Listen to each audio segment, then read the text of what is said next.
Welcome to Agriculture Information Bank Pakistan YouTube channel. First of all, we welcome you, and secondly, we invite you to subscribe our channel and like our video. Your small kindness will encourage us to make more videos like this. I hope you have subscribed our channel and also like this video. Let's start our today's video. Zarai information bank Pakistan YouTube channel में खुश आमदीद। सबसे पहले हम आपको खुश आमदीद कहते हैं और दूसरा हम अपने चैनल को सब्सक्राइब करने और हमारी वीडियो को पसंद करने की दावत देते हैं।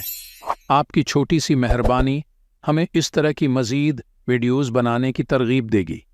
मुझे उम्मीद है कि आपने हमारे चैनल को सब्सक्राइब किया होगा और इस वीडियो को भी पसंद किया होगा। आइए अपनी आज की वीडियो शुरू करते हैं।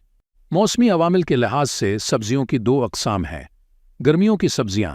गर्मियों की सब्जियों में टमाटर, मर्च, शिमला मर्च, बैंगन, खीरा, भंडी, काली तोरी, घिया कद्दू, करेला, इरवी, तरबूज, खरबूजा, हिलवा कद्दू, पेठा कद्दू, आलू, हल्दी और अदरक वगैरह हैं, जो उमूमन फरवरी मार्च में काश्त होती हैं और सितंबर अक्टूबर तक उनकी बर्दाश्त जारी रहती है।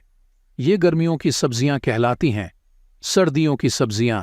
ये सब्जियां सितंबर अक्टूबर में काश्त होती हैं और फरवरी मार्च तक बर्दाश्त होती रहती हैं। मौसम सरमा की सब्जियों में फूल गोभी, बंद गोभी, आलू, प्याज, सलाद, मूली, शलजम, मटर, गाजर, पालक, हैथी, धनिया, लहसुन और चुकंदर शामिल हैं।